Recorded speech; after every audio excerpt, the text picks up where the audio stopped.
first time experience, or when was the first time you boarded a flight? Okay, Took a first flight. time when I took my flight was to a trip called Kanchenjunga Base Camp. I guess you were also Yeah, there we in were that also trip. there. Yeah. So It was an Indigo, probably. Yeah, it was an Indigo airplane. airplane. It was a crazy experience as well. You know, even that trip was also a totally different experience than what we had than other Himalayan trekkings. Yes. So, what exactly do you do in the aviation sector? I am an avionics engineer. So every airplane is fitted with avionics. So navigation display, primary flight display. So these are all like kind of displays, computers. So they are all electronic devices. Okay. Needs maintenance regularly.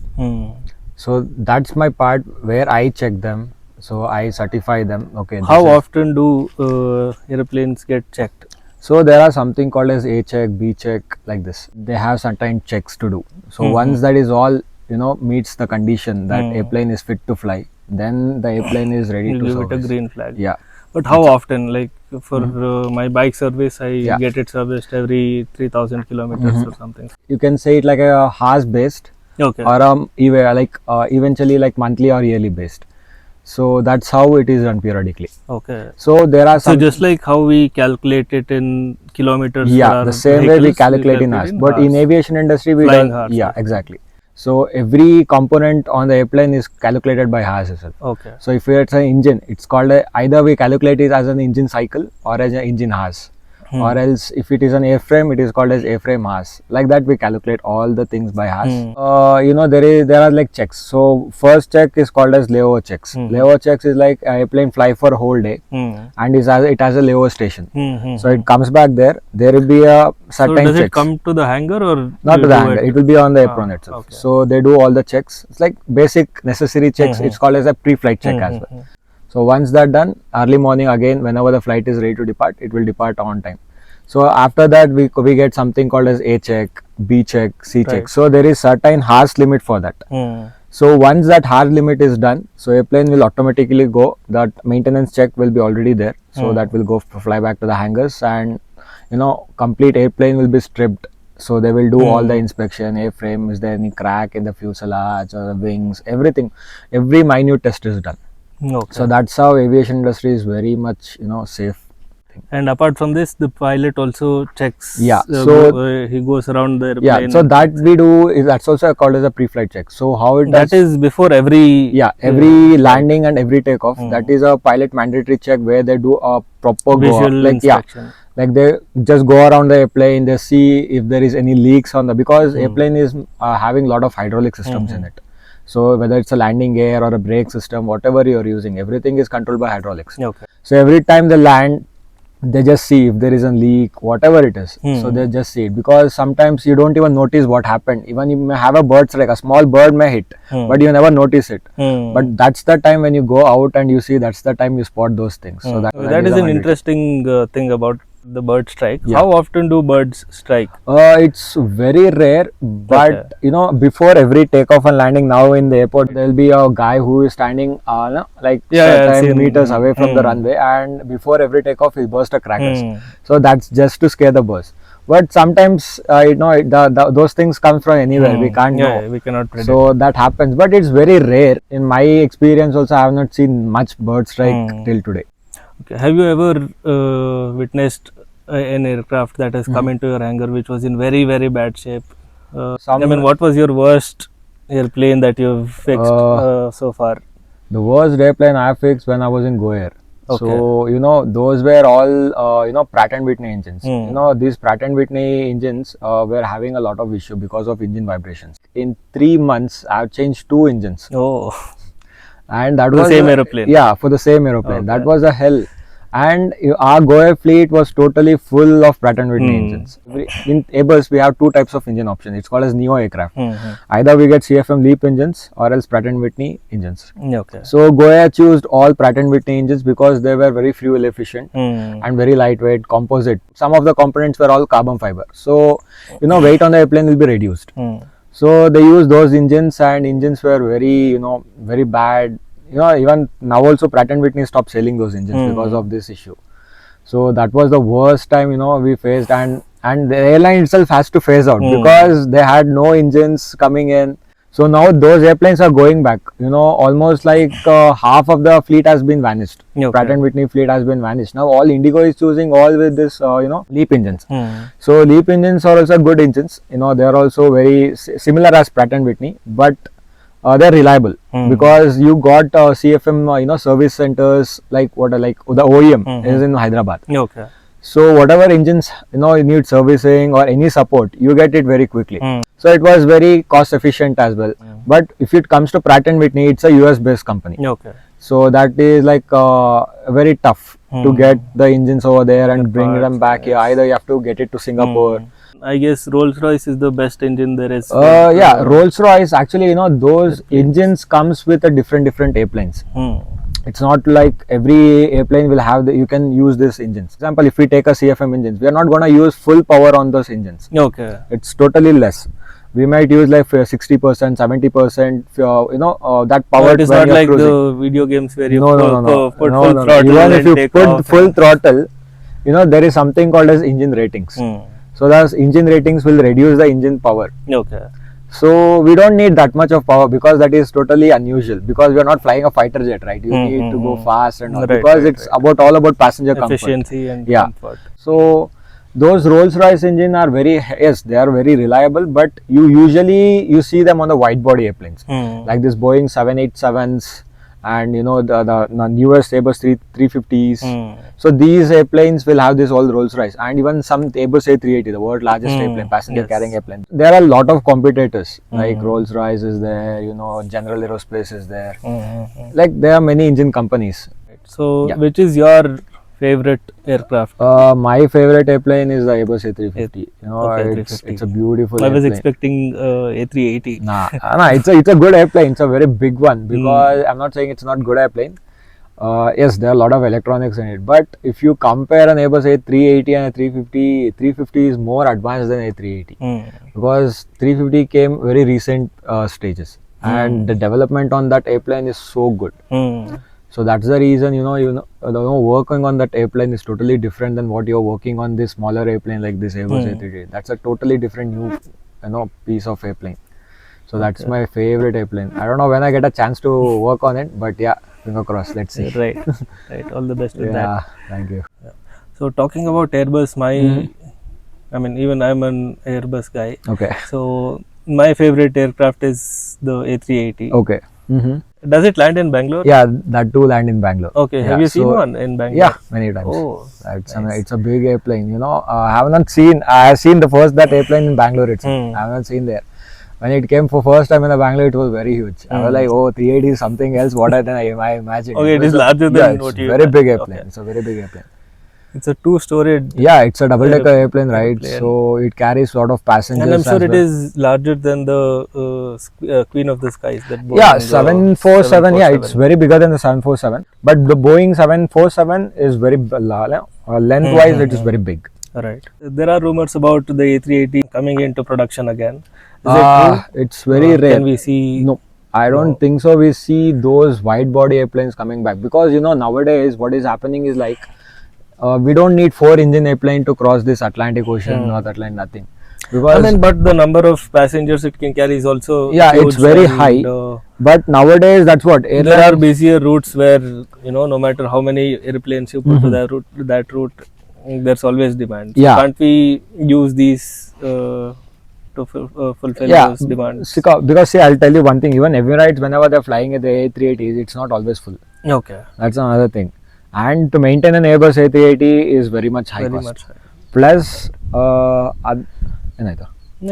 and the other thing is the cost to maintain. The fuel burn on the airplane is very high than the other airplanes. So still Emirates will run under loss. But how are they still running it though? But they are the biggest customers and they still they got have oil. Demands for Main thing is about their fuel. They don't have to worry about their fuel. They get the fuel. They just fly everywhere they want. So that's the reason they always operate all wide body. They don't have a single narrow body. Okay, none. It's always the wide body. Nice. Either they fly these 777s, either they fly Airbus A350, either they fly the A380. And even since those were like 2000 built airplanes, because that it came to service in 2002. Like, A380s? yeah. Okay. So it's an older airplane. So Ah. engines, upgradation, everything will need lot of time for Time. that. So Have you flown in the A380? No. No. I have flown in Lag is 350. concerned. I have flown a 737 Max, and I've also flown Airbus A320s. That's it. A320s are like the common. That's like the common airplane where you fly every time. When from people who have flown in it, as far as I've heard, they say it is a very silent and very Yeah. smooth. It's a beautiful airplane. They are built in such a way. The wide body, main thing, they are all used for the long haul. So the main thing what they concentrate is only for the passenger comfort. Coming to my next question, why are majority of the people biased towards Airbus? I mean, people prefer Airbus Yeah. more, or people like that those aircrafts more Yeah, than so Boeing? sometimes when I feel Airbus is the best way, because I'll tell you one thing, Airbus is such a airplane, it's all by fly-by-wire. You don't have any physical connection with any of your control surfaces. Right. So what happens in Airbus, we have something called a side stick. So Right, that it does side, not have a it doesn't have a yoke. Like what does this Boeing has. So the early Airbus, which was called as early Airbus A300, that has a yoke. Okay. But still, that was a fly-by-wire airplane, like half fly-by-wire, half mechanically controlled. But nowadays, when after that A300 evolved, A310 came and A320, these airplanes started coming with the side stick. So you don't have any feedback with the control surfaces. Now even if you do a feedback here, the other pilot won't get what you're doing.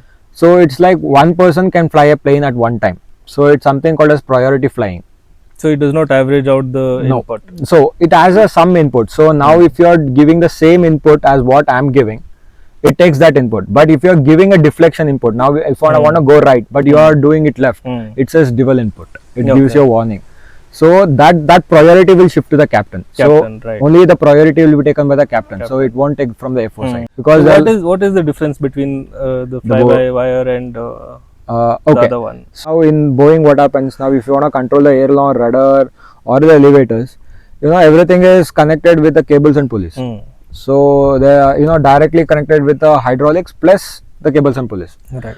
But in Airbus, as I said, there are certain computers.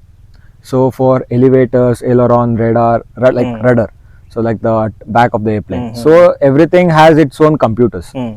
So once in a Boeing, like in Airbus, what happens whenever you do a deflection in, like if you give an input in the side stick, that side stick input is going to a computer. That computer will send to a servo motor with like a servo hydraulics, whatever it is. It goes there to the control surfaces, and then it starts giving the movement. Okay. And there is something protection in the Airbus. It's called as direct law, normal law, alternate law. These are the protections. So it never lets you fly however you want the airplane. It's like Airbus tells what you have to do. It doesn't directly give you the full authority to fly. Even there is something called as bank angle protection. It doesn't do a bank angle. Even if you do it full deflection on the side stick, it doesn't do a bank angle. Okay. So that's a protection. So is that a good thing? I mean, yeah, it's a good thing actually. Pilots from the older pilots prefer Boeing better, I guess, because of the same thing. I mean, because they can override, because they have the control. Exactly. So Boeing, how it works is, since everything is connected with pulley cables and all, you have the full authority to fly. Whatever you say to the airplane will react according to that. But so ideally, should the pilots not have the ultimate control?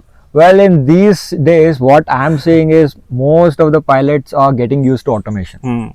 Real flying is very less these days, because autopilot is getting more advanced and advanced. As I said, the A350, it has more advanced autopilot system. Hand flying, yes, autopilot doesn't do everything whatever you want, but still sometimes pilot needs to monitor the autopilot as well, because some crosswind landings and those things and all, it's very tough autopilot can handle, because it has its own limit. So at last pilot should have to kick in on the controls. So dating back to history, before this autopilot came into picture, how was flying back then? I have heard some old pilots saying that autopilot was very less. Only you used to get autopilot only in the cruise. Whenever the airplane is cruising, everything looks good. They used to put autopilot and they used to cruise. But whenever they are maneuvering the airplane, landing the airplane, everything was going by hand flying. So that's how it was done. The older days, there were no sensors on the airplane. So everything should be flown hand flying. And even the airplanes, ranges were very less. They used to hop over like one place to for the refueling each and everything. I heard one story, in the older days, there were very less pilot, but used to have an airplane. At that time, there was Indian Post, which they used to send post used to airplanes. letters. So, usually pilots used to sit everywhere in somewhere in the restaurant or in a bar, everything. And the airline, some management guy used to come, who wants to fly to Kolkata, who wants to fly. Okay. So if anyone is ready to fly, they used to take them and they used to give the airplane and just fly. Nice. That's how it was working. There was no scheduling. There was nothing like that. Right. Those were all DC, DC 100. Those kind of airplanes. The oldest one. That is how Pakistan flies its airplanes even today, I guess, because I've heard news where pilots have fake licenses and Yeah, flying. Is that a real that issue in today's happened. day? Yeah, there was a recent news on that. Even I have seen that a lot of them pilot were like it was all the fake license they are flying, but still that's a safety concern. Safety concern. I think- And a flight also crashed in Karachi or No, that was somewhere, I a guess. totally different story. story, So okay. that was That was not related. not because of the pilot. Not because of the pilot. Okay. That was a totally a different issue. Before it crashed, it had a engine scrape on the runway, the both engines. So it was like a belly landing. Okay. So then they did another go around. While coming back, After that, yeah. So they yeah, took okay. off again. They were coming back, and the both engines stopped working. So it basically scraped once, belly landed, yes. and then again took off. Yeah, and they then again took it off okay. because I feel there was an hydraulic failure because there was no landing gear. Okay. Because if there was no landing gear, feel like there was an hydraulic failure or whatever it may be. So the airplane had to do a belly landing, but still it was unstable. So they had to do a go around. They had to come back, but while coming back, both engines got failed because it was a runway. The engines are scraped on the runway. So there used to be any damages on the runway, like on the engines. So that's the overload. Something had happened. So that's the main thing. It crashed on the city. That's the one point. And talking about the recent air crash which happened in Gujarat, Yeah, Ahmedabad. Yeah, Ahmedabad. That was a Boeing Boeing 787 Dreamliner. Dreamliner. So it's a That was a long haul. long haul airplane. It, Still, we have not received the proper report. We have just got a preliminary report what was released by the AB, Aircraft Accident Investigation Bureau. So according to that, even in the report there are like lot of things which are missing.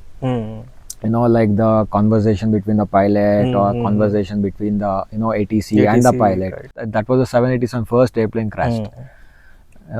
It's still we have to wait for the reports as well. And even they say the black box. Black box is a device which can withstand a lot of heat.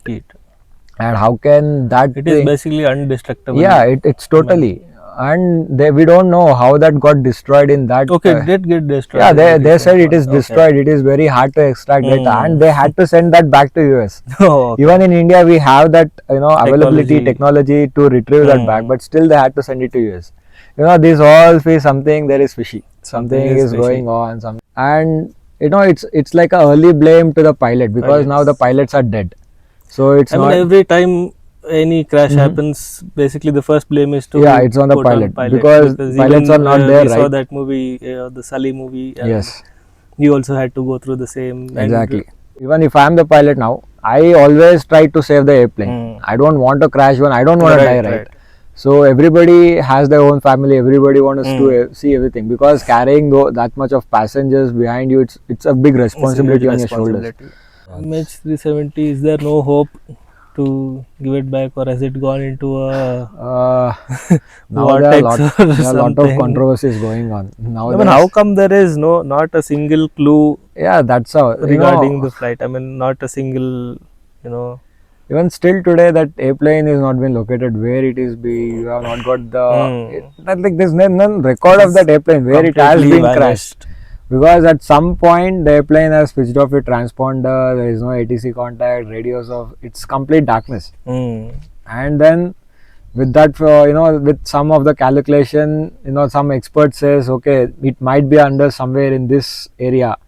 But still, search is still going on. Now some third party. Sounds more like a Manifest series. Have you seen that? Kinda, yeah, I've seen that Manifest. That plane took off somewhere and landed sometime. And a lot of things started, a lot of things started happening. it's kind of like it's that way, but Hmm. still we don't know where is that plane still. There are some other third party, operators who are now That was a started. Boeing, is it? Yeah, that was a Boeing Okay. 777.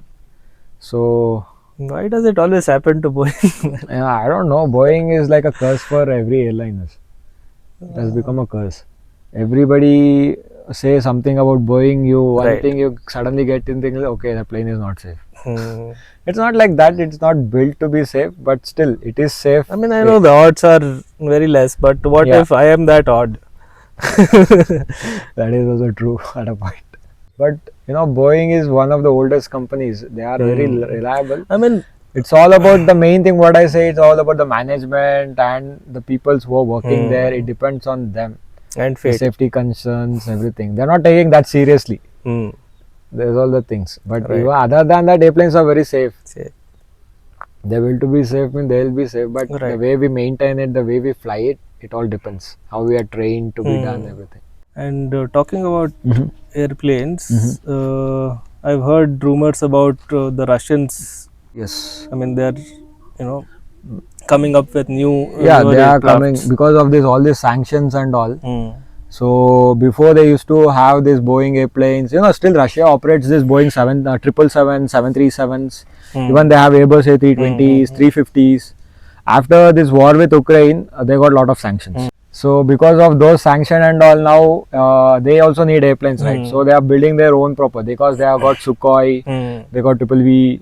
So these are the aircraft Antonov. manufacturers. Yeah, Antonov is one. No, Antonov is basically it was Soviet. So Okay, now it that is does not manufactured exist. by Ukraine. Okay. So it's not Russian Okay, actually. okay.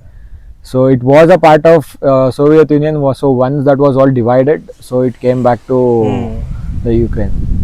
So it was very sad to see that yeah, big Antonov, the big Antonov. get retired. That was a huge thing. That we missed that airplane, man. That was a really big airplane. It's coming to the career opportunities in the aviation industry. Yeah. When somebody thinks about the career opportunities, they straight away think the pilot is Pilot, the only way to go. But what other options do you think are?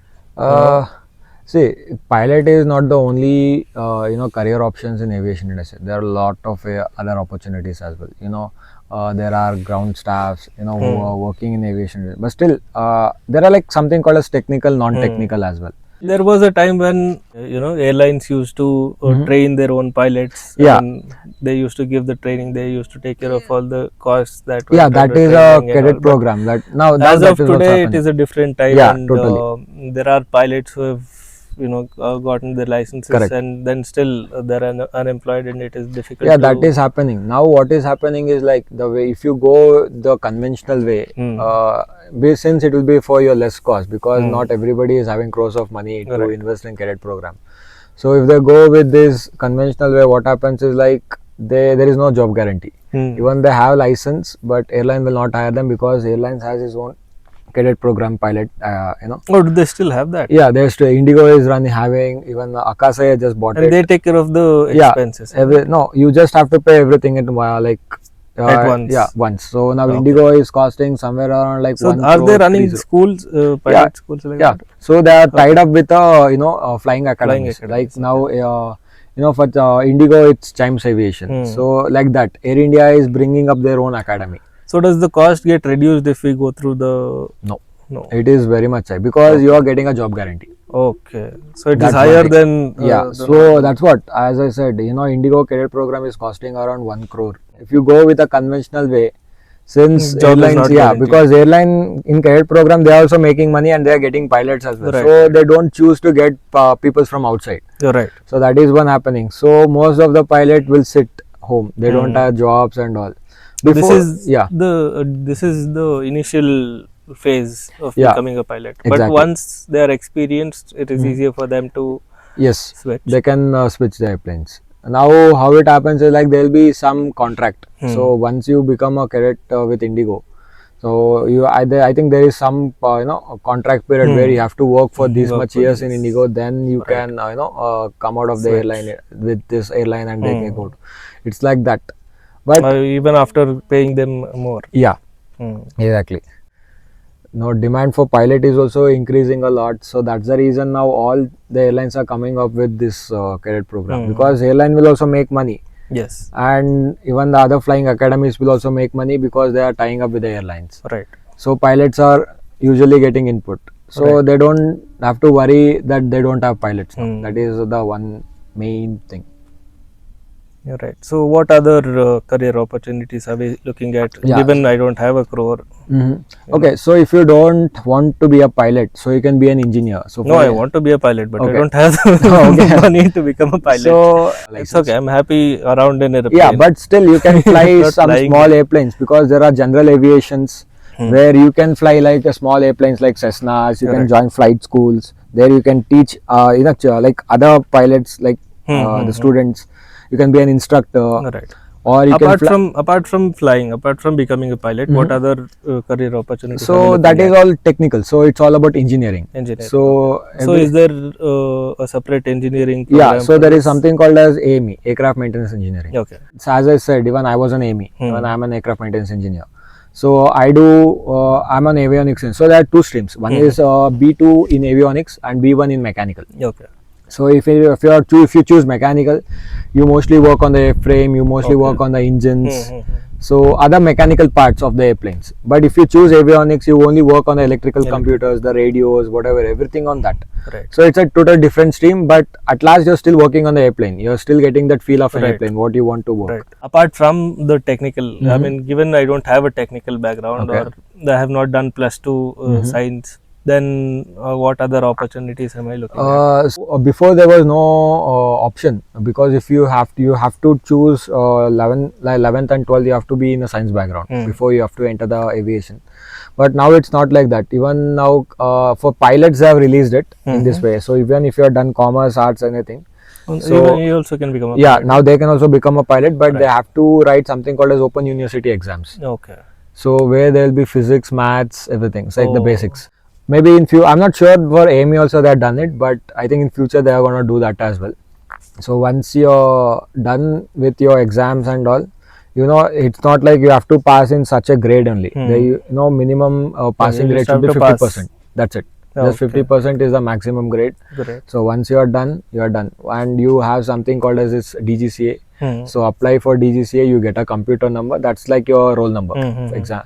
So you have to complete your papers. You have, for pilot there are separate papers. For aircraft maintenance engineer there are separate papers. So these are the two main characters we need for the airline industry. One in the ground, one in the flying. Right.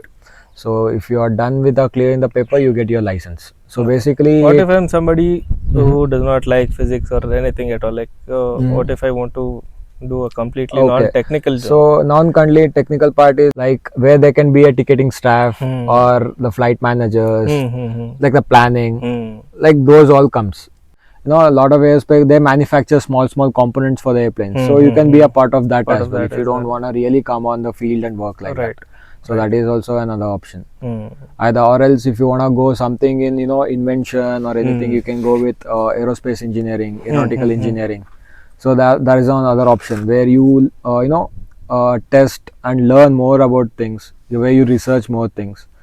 And I think if you do like aeronautical and aerospace engineering, I think you also get more opportunities in space agencies as well, like in ISROs and NASA's and all. But it's very rare people go. But I've heard people who are doing that have been But there. it is a possibility. Yeah, there is a possibility they can do that. What exactly is PPL? PPL is called as private pilot license. Okay. So that what lets you fly your own airplanes. Okay. Like it's an hobby flying. So it's very less in India.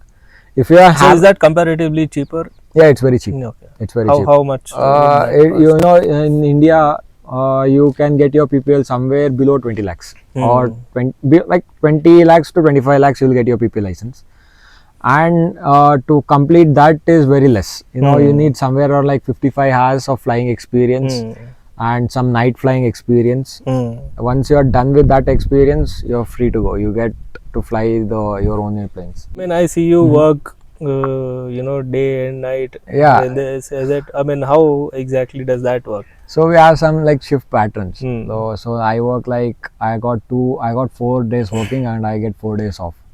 So I do 2 days. I do 2 Anybody nights. complaining they only have 2 days on their weekends, then Yeah, that happens good because for still them. they are working on a shift basis, right? Hmm. So even if you work in an IT company also, it's almost like shift basis. The one thing but in aviation industry is different than IT is because you don't bring your work home. You leave complete it your there. work there, you leave it there and you come back because you don't have to stress about Right. anything and you get Right. lot of time. Hmm. But if you are working in IT, okay, you work in office, you come You home, come still home, you you start still working. work. But still there is no rest. So what are the challenges in the aviation industry as far Challenges as you is see? the main thing is time. Hmm. Time is aviation. Every second counts. Even if the airplane is standing extra 1 minute, 2 minutes on the the gate, assigned gate, because there is another airplane which is waiting for that gate to be occupied. So airlines have to pay money for the extra for that as well. So if main thing is your responsibility as well. You have to do it on time. Everything should be on time. And if you are an engineer, if you are a pilot, you got your own responsibilities, because if you are an engineer, for example, now you have to keep that airplane fit to fly, because you don't want an airplane to go faulty in the sky, because you Right. can't know what happens. Right. Because you have to be so perfect. It's not like to be very perfect, but still you have to be very perfect, like okay, this airplane is ready to fly, it is fit to fly.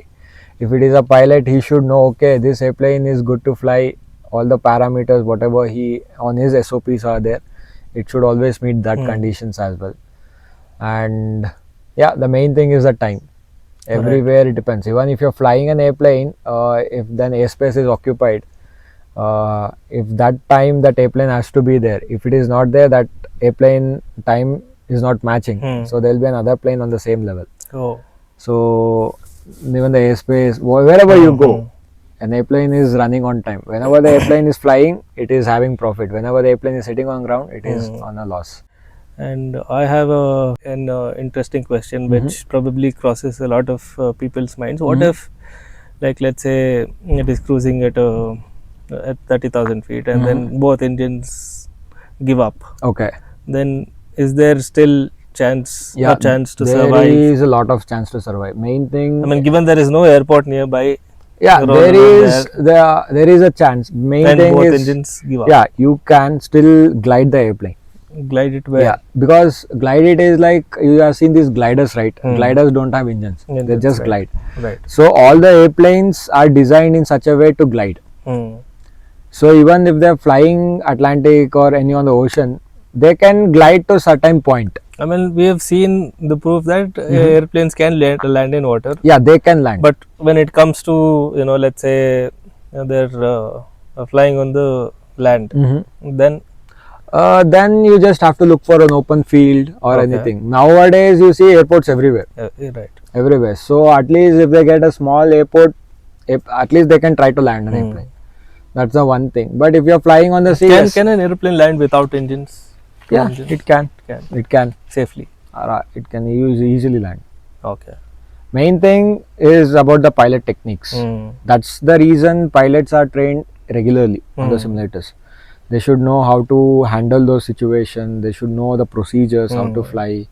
Because if the airplane is flying in that such height and if they lost both the engines, because nobody wants to lose their engines, but still if they lose, they should know what to do. That is a very rare case, I believe. Yes. I can't say it is 100% they can glide the airplane and bring it back safely, but still, if not 100%, they can still somewhat, they got a lot of time to inform the emergency, they can declare a mayday, they can bring the airplane on water, they can get the rescue.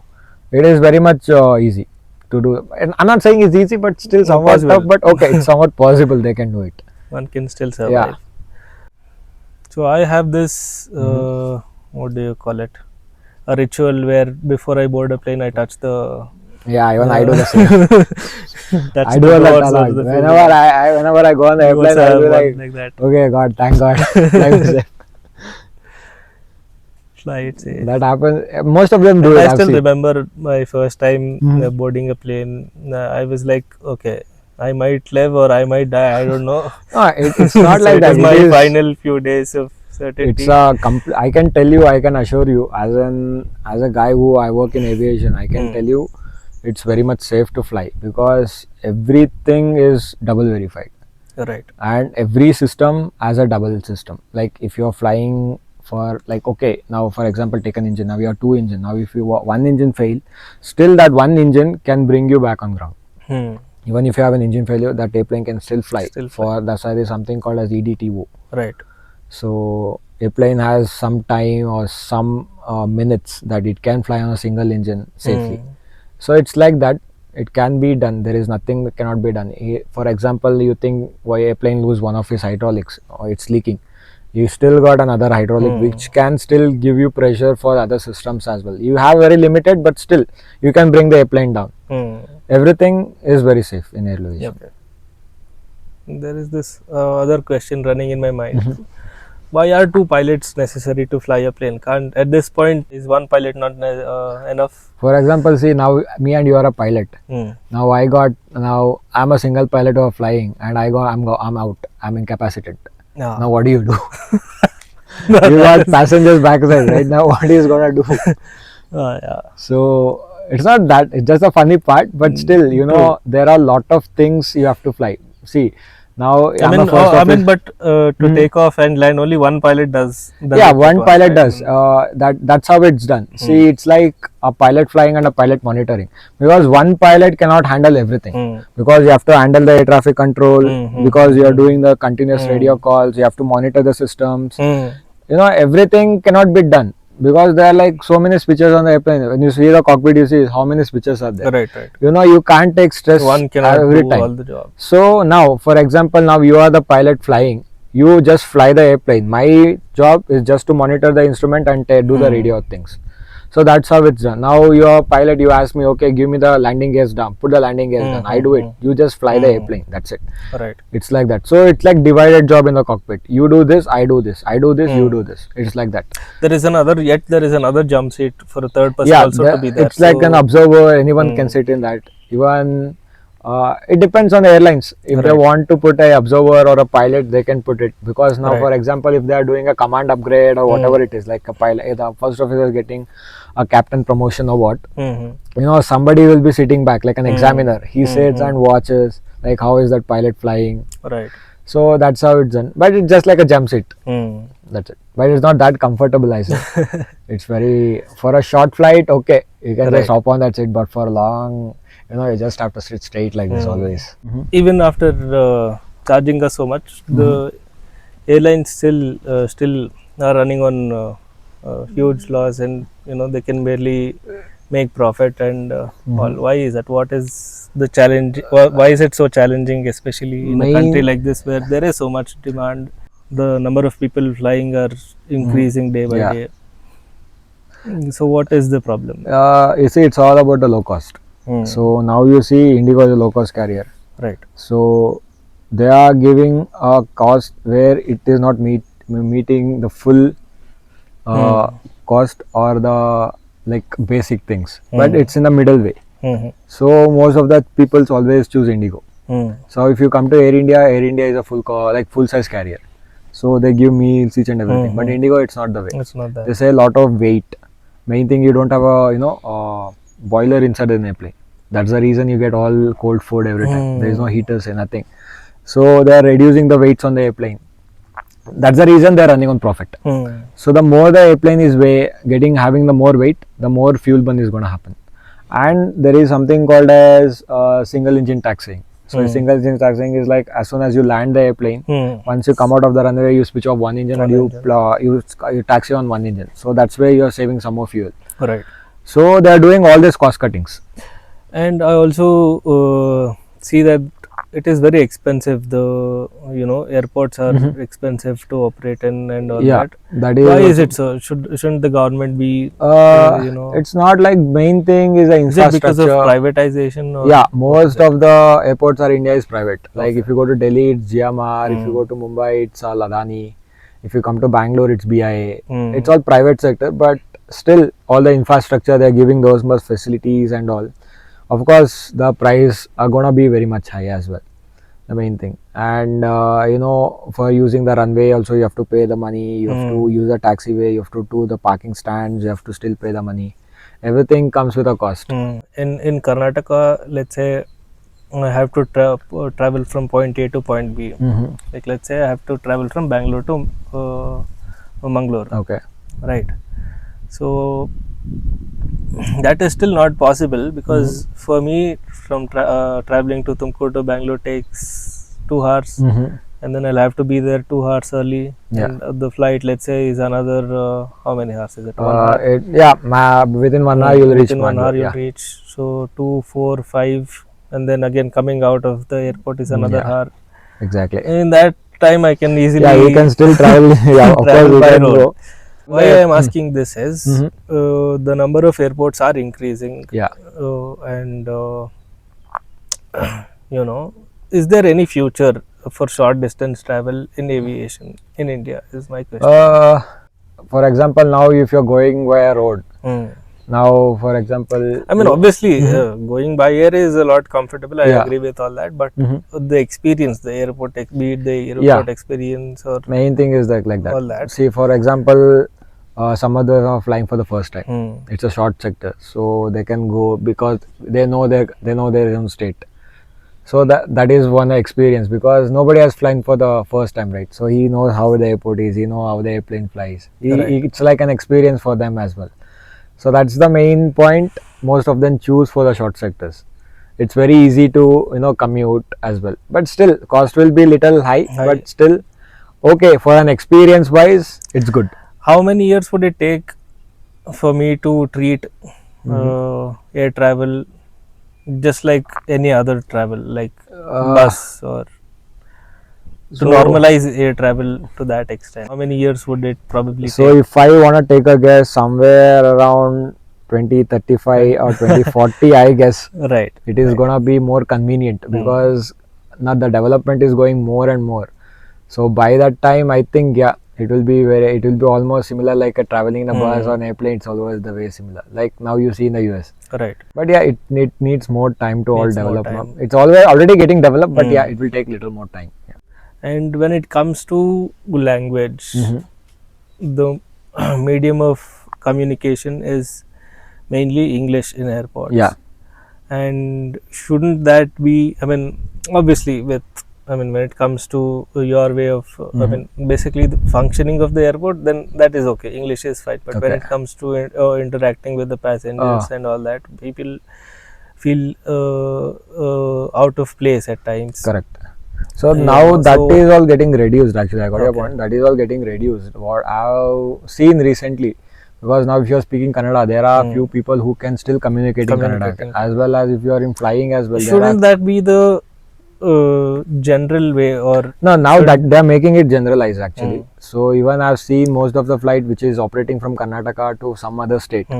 So there is 1 or 2 crew who can speak Kannada on an airplane. But that is different. The pilot still is speaking in English and that are like company norms and SOPs. They have to follow the same thing, even if that pilot is from Karnataka. A lot of pilots, I've not seen that. I've seen them, but there are some company norms and SOPs. They have to follow the same thing, so that people can access this more easily, or I get that.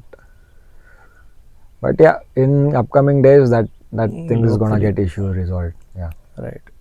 And recently, Deepender Goyal, the founder of Zomato, is working on these little aircrafts which can fly with a very short runway and more like a flying car basically. So what do you think about that? Is there a future for that? Or is there is that a lot the of future. I think in all Dubai and all, they got the prototypes and all already. They are flying, they're flying, it's like a small drone. It's like a taxi. Right. They can fly anywhere. It's gonna come soon because air travel nowadays it's booming. So there is no limit for that. People are getting so much innovations. There are so many startups coming up. Right. So and there is a lot of future for that. The main thing is the composite materials. They are getting all these carbon fibers, very less weight, and now everything is getting electricized. Like main thing is going EV. Can we see any electric flights in the future? Maybe, I'm not sure. Maybe we can see. But the way engines function is a lot different. I mean, it is easier for us to convert because airplane is generating its own power. Exactly. So For example, now I don't think so. You know, in one of the futuristic Airbus prototype, what I saw, they're gonna use an engine with a propeller. So it's like a battery motored one. Back Yeah. to So old everything times is again. like full battery is placed and the propeller is running. So they're getting the energy from the propeller as well. It is How spinning. safe are those propeller powered airplanes? I mean, if I see, I oftentimes, I was sitting Next to the right next to the propeller, and I mean, it just crossed my mind. What Yeah. if that propeller breaks or No, something? Then it will directly come and hit me or something. No, actually, if you observe very closely on the airframe, Hmm. there is a double layer. Where the propeller is springing, there will be the thickness of the airframe over there Okay. will be very big. Very big. Okay. So if you observe very closely out of the airplane, you can see that. What if it shatters the glass of my window? No, it or doesn't. something? That is very rare. It But has it not has not happened a happened lot. till Till date. today, no propeller airplane has been in that way. Hmm. So it's very safe. Main thing, the propeller aircraft can land Why anywhere. did it stop? But is it not fuel efficient? No, it is very What fuel is it? efficient, but main thing is like because in all over India nowadays Indigo is bringing a lot of ATR airplanes Mhm. because now this Udan that Right, small airports. yeah, small airports like airports are coming up, coming up.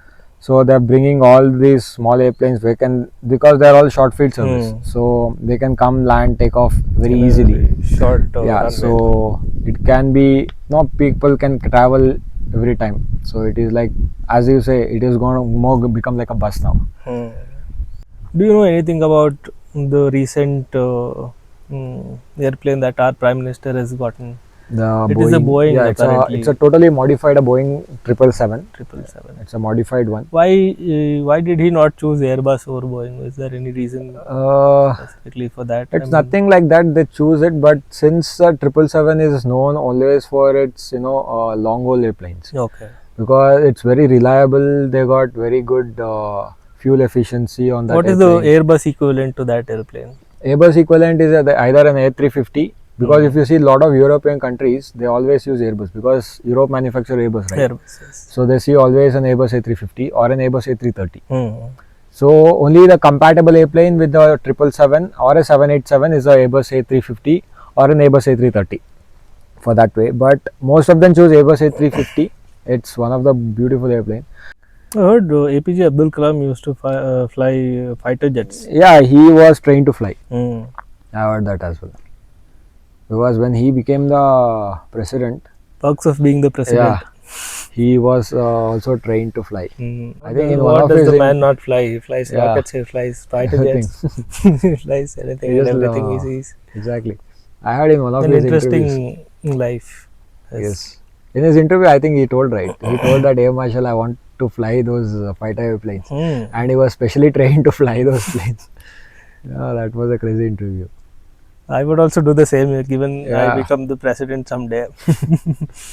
I mean, wish. is such a beautiful or such a great invention that Yeah. a man has made, and Correct.